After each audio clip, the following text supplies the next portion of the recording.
Hi, my name is Alana. Welcome to my YouTube and on my YouTubes. We review books.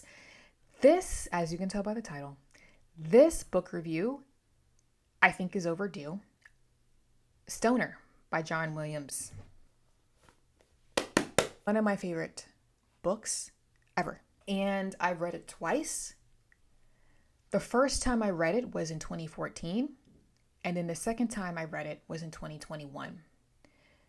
When I read it in 2014, I was a very different reader then. I was fresh out of college, and my university reading was very dense. I was a double major in history and sociology, so I read a lot of Greek and Roman ancient texts.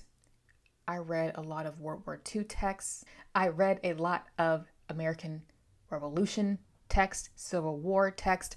I dabbled in various periods of history. And for sociology, a lot of dense sociological works and sometimes existential philosophical works. So by the time I had graduated from university, I wanted to read fluff, which is fine. Fluffy books have their place. Not everything has to be dense and complicated for you to be a reader. Like, there is a type of reading that is just reading for pure joy, just like how you have those comfort movies and TV shows that we watch because they're just, you don't have to think. So by the time I graduated, I was like, I don't want to read anything dense. But I had come across Stoner, and it was the first time I was reading a book like this because I was reading fluff. And again, there's nothing wrong with fluff. I just was reading fluff because that's what I wanted.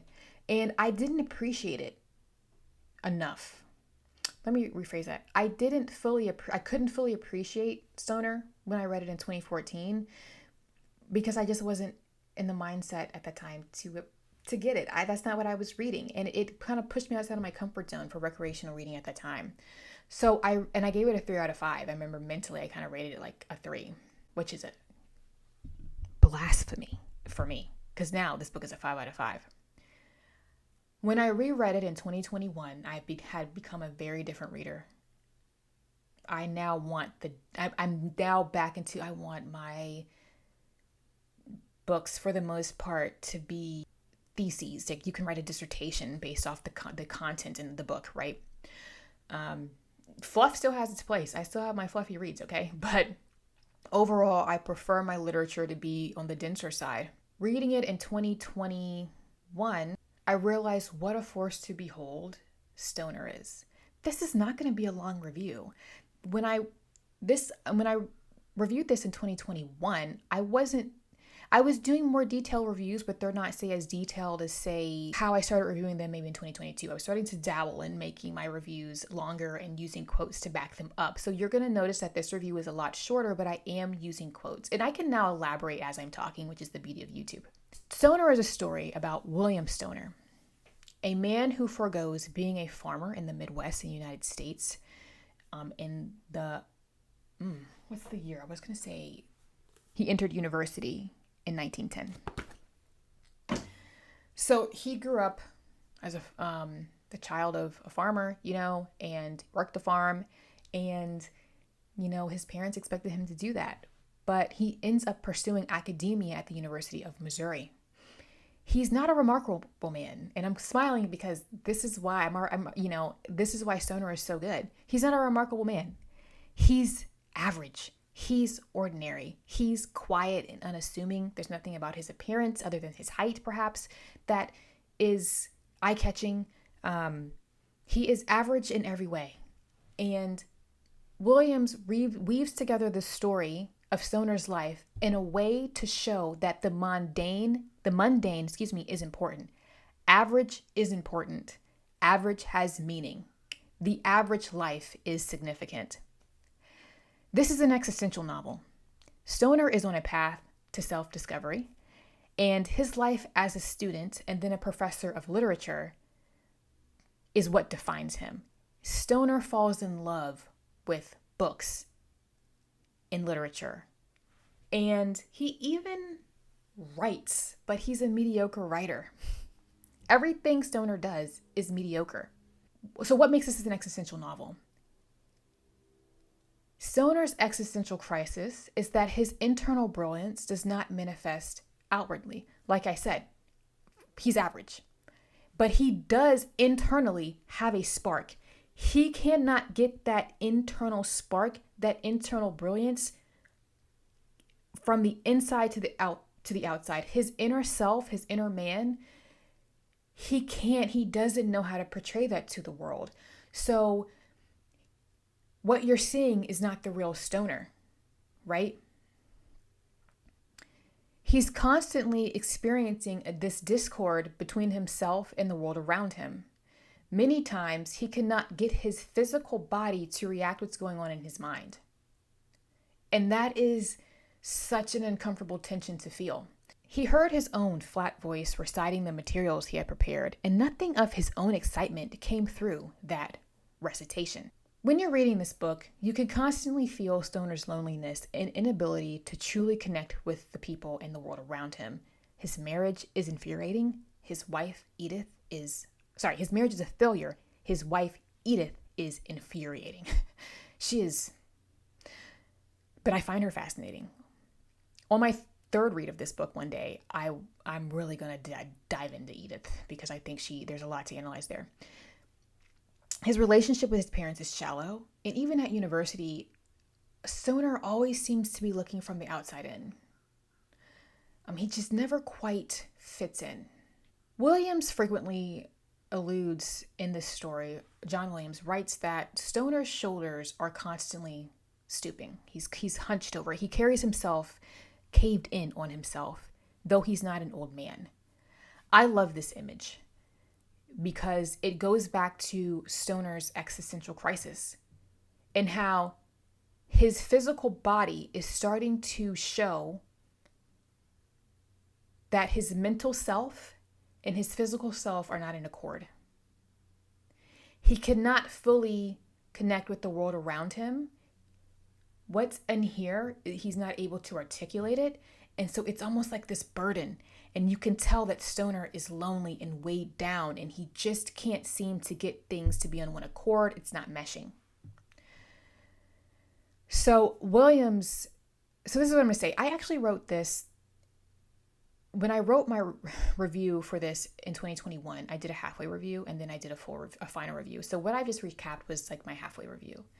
And I did say that Williams is a stunning writer. He's very simple, but it's very evocative, and his descriptions are beautiful.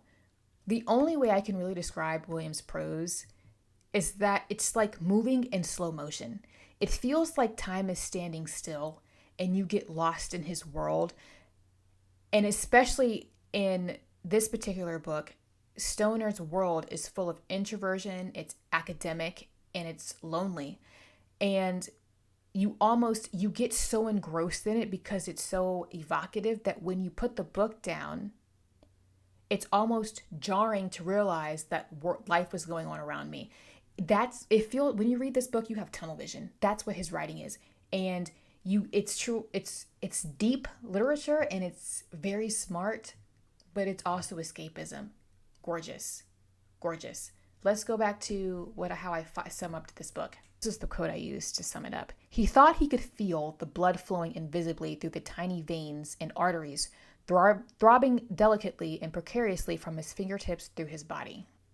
I said that reading this story was like drifting in and out of a dream because Stoner's life is sad and introverted, and it's elusive at the same time. It's relatable, but there's something about Stoner that is slipping through your fingers.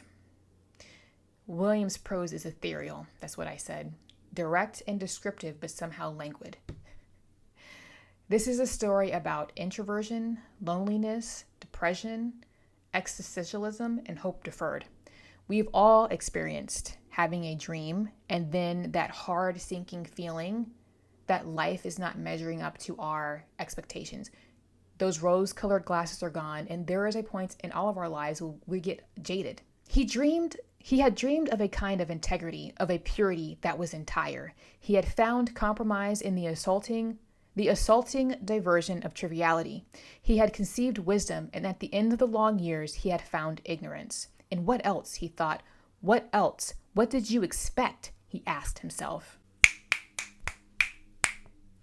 Man, that is a sermon. That ain't the truth. That's the truth. Like I said, yeah, this is the story about somebody becoming jaded in some cases, even though Stoner never had, he never thought big, right? But he does become even more jaded. He was always kind of like this melancholy kind of character. But the more life that he experiences with his marriage, and he doesn't have a good relationship with his daughter, he has to face the fact that his life is just not what he wanted it to be, and that his life was just average.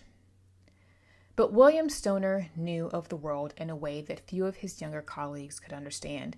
Deep in him, beneath his memory, was the knowledge of hardship and hunger and endurance and pain. Stoner as a character himself comes across quite vaguely to the reader, which is interesting, seeing as how we as the reader, we're entirely engrossed in his life. This is deliberate. John Williams does this on purpose, and it's so smart. Stoner is elusive and vague to himself.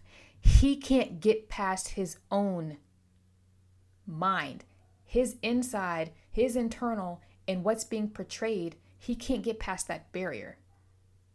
So therefore, when I said he can't seem to grasp who he is fully, he can't achieve his full potential. So as a reader, we're experiencing that.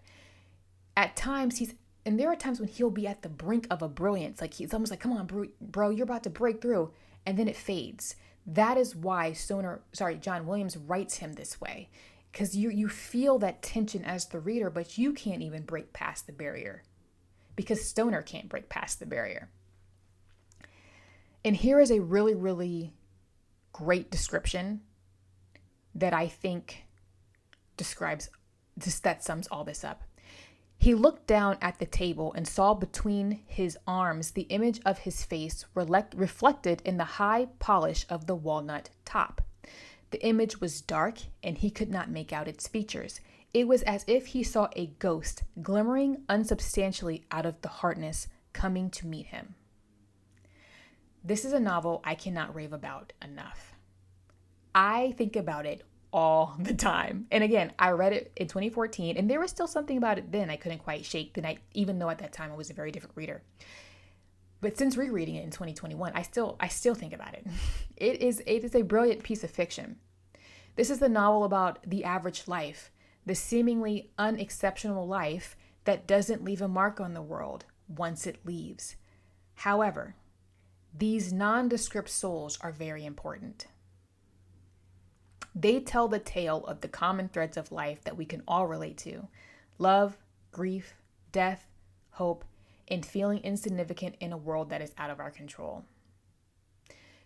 One reason why this book is so brilliant is because John Williams wrote Stoner to exemplify and it exemplifies the human condition, period. This is a novel I think that should be read and reread throughout one's life. And it just ages like fine wine, 5 out of 5. Most people, we live average lives. Our lives are normal, and that's good. There is nothing wrong with living a quiet, normal life. And it's going to have its bumps. It's going to have its ups and downs. It's not always going to be fun. There are going to be glimpses of glamour, but most of life is a routine.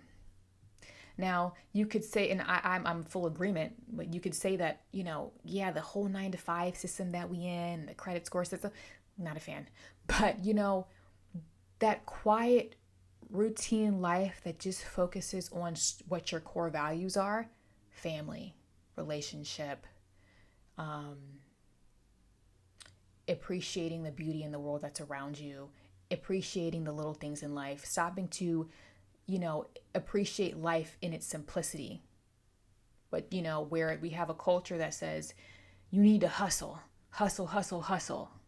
If you don't have this many followers, you're unimportant, you're insignificant. If you don't have this, if you don't have that, if you're not driving the biggest and the baddest, if you're not making a 6-figure salary minimum, if you're not doing this, you ain't nothing. Some of the happiest people in life are the people who live the quietest lives.